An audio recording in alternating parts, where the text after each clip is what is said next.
ഇന്നലത്തെ മീൻ കറിക്ക് ഒരു പ്രത്യേക ടേസ്റ്റാണ്. പിന്നെ കാരറ്റുപ്പേരി ഉണ്ടാക്കിയിട്ടുണ്ട്. രണ്ടും കൂടി കൂട്ടി ചോറിന് കഴിക്കാൻ നല്ല അടിപൊളി ടേസ്റ്റായിരുന്നു. എല്ലാവർക്കും പുതിയ വീഡിയോയിലേക്ക് സ്വാഗതം. ഇന്നപ്പോൾ കിച്ചണിൽ കാര്യമായിട്ടുള്ള പണിയൊന്നുമില്ല. ചോറുണ്ടാക്കാനായിട്ട് അരി കഴുകി വേവിക്കാൻ വെക്കണം. 1 മണിക്കൂറും 10 മിനിറ്റുമാണ് അരി വേവാനുള്ള കണക്ക്.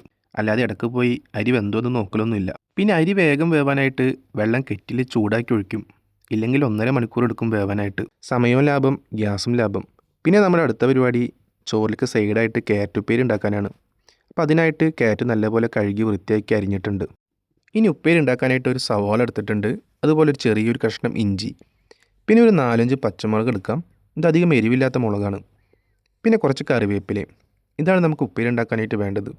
ഇനി ഉപ്പേരി ഉണ്ടാക്കാനായിട്ട് ആദ്യം സ്റ്റൗ കത്തിക്കാം. അതിനുശേഷം ഫ്രൈ പാൻ വെച്ചിട്ടൊന്ന് ചൂടാക്കിയിട്ട് നമുക്ക് വെളിച്ചെണ്ണ ഒഴിച്ചു കൊടുക്കാം.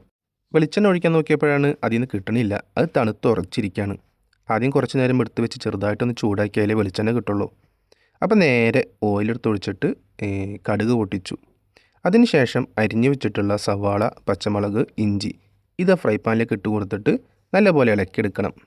അതിനുശേഷം 2 ഉണക്കമുളക് എടുത്തിട്ട് അതിലോട്ടിട്ട് കൊടുത്തു. അതിനുശേഷം കുറച്ച് ഉപ്പ് ചേർക്കാം. പിന്നെ കുറച്ച് മഞ്ഞൾപ്പൊടി, ഒരു 1/4 ടീസ്പൂൺ, പിന്നെ ഒരു 1 ടീസ്പൂൺ മുളക് പൊടി ചേർത്തിട്ടുണ്ട്. കാശ്മീരി മുളകാണ്. അതിനുശേഷം കുറച്ച് വേപ്പിലിട്ട് കൊടുത്തിട്ട് നല്ലപോലെ ഇളക്കി നമ്മൾ അരിഞ്ഞു വെച്ചിട്ടുള്ള ക്യാരറ്റ് ചേർത്ത് കൊടുക്കാം. അതിനുശേഷം നമുക്ക് കുറച്ച് തേങ്ങ ചേർത്ത് കൊടുക്കാം. ഞാനിവിടെ ക്യാരറ്റ് ഉണ്ടാക്കാനായിട്ട് എടുത്തിട്ടുള്ളത് 2 ക്യാരറ്റാണ്. ഒരു 5 മിനിറ്റ് കഴിയുമ്പോൾ നമുക്ക് തേങ്ങ ചേർത്ത് കൊടുക്കാം. എന്നിട്ട് നല്ലപോലെ ഇളക്കിയെടുക്കാം. ഒരു 10-15 മിനിറ്റ് കഴിയുമ്പോഴേക്കും നമ്മളെ ഉപ്പേരി റെഡിയായി കിട്ടും. പിന്നെ അന്നത്തെ സ്പെഷ്യൽ ഐറ്റം ഇന്നലത്തെ മീൻ കറിയാണ്. സംഭവം നല്ല അടിപൊളി ടേസ്റ്റ് ആയിട്ടുണ്ടാവും ഇന്നേക്ക്. ഇന്നലെ ഉണ്ടാക്കിയപ്പോൾ കുറച്ച് ബാക്കിയായി. അപ്പോൾ നമ്മൾ തലേന്നത്തെ മീൻ കറിയും ചോറും അടിപൊളി ടേസ്റ്റാണ് കഴിക്കാനായിട്ട്. അപ്പോൾ നമ്മൾ അടുപ്പത്ത് വെച്ചിട്ടൊന്ന് ചൂടാക്കി എടുക്കുകയാണ്. അപ്പോൾ നമ്മളെ കറിയൊക്കെ ചൂടായിട്ടുണ്ട്. ഇനി ലാസ്റ്റ് സ്റ്റെപ്പ് എന്ന് പറഞ്ഞു കഴിഞ്ഞാൽ നമ്മളെ ചോറ് അത് വെന്തിട്ടുണ്ട്. അപ്പോൾ അത് നമുക്ക് വെള്ളം ഊറ്റാനായിട്ട് വെക്കണം. ഞങ്ങൾ ചോറിലെ വെള്ളം വറ്റിക്കാനായിട്ട് ഇങ്ങനെ 2 ക്ലിപ്പ് ഇട്ടിട്ട് വാഷ് ബേസിൻ്റെ സൈഡിൽ ഇങ്ങനെ വെക്കും. ഒരു 10-15 മിനിറ്റ് കഴിയുമ്പോഴേക്കും വെള്ളമൊക്കെ വാർന്ന് കിട്ടും. അപ്പോൾ ഇന്നത്തെ പരിപാടികളൊക്കെ കഴിഞ്ഞു. പ്രത്യേകിച്ച് കാര്യമായിട്ടുള്ള പണിയൊന്നും ഉണ്ടായിരുന്നില്ല. ഇനിയിപ്പോൾ ഒന്ന് കിച്ചണും ജസ്റ്റ് ഒന്ന് ക്ലീൻ ചെയ്തിട്ട് വാഷ് ബേസിനും കാര്യങ്ങളൊക്കെ ഒന്ന് ക്ലീൻ ചെയ്ത് അതുപോലെ പാത്രങ്ങളൊക്കെ കഴുകി വെക്കണം. പിന്നെ അടുത്ത പരിപാടി എന്ന് പറഞ്ഞു കഴിഞ്ഞാൽ നമ്മൾ ഊണ് കഴിക്കാനായിട്ട് പോവുകയാണ്. അപ്പോൾ ചോറ് നല്ല ചൂടോടെ തന്നെ വിളമ്പിയിട്ടുണ്ട്. അതിലേക്ക് നമ്മളെ തലേന്നത്തെ മീൻ കറി ഒഴിച്ചു കൊടുക്കാം. പിന്നെ നമുക്ക് ക്യാരറ്റ് ഉപ്പേരി അത് കുറച്ച് നമ്മളെ ചോറിൻ്റെ സൈഡിലോട്ട് ഇട്ട് കൊടുക്കാം. ക്യാരറ്റ് ഉപ്പേരി നല്ല അടിപൊളിയായി വന്നിട്ടുണ്ട്. കുറച്ച് തേങ്ങ കൂടിപ്പോയി.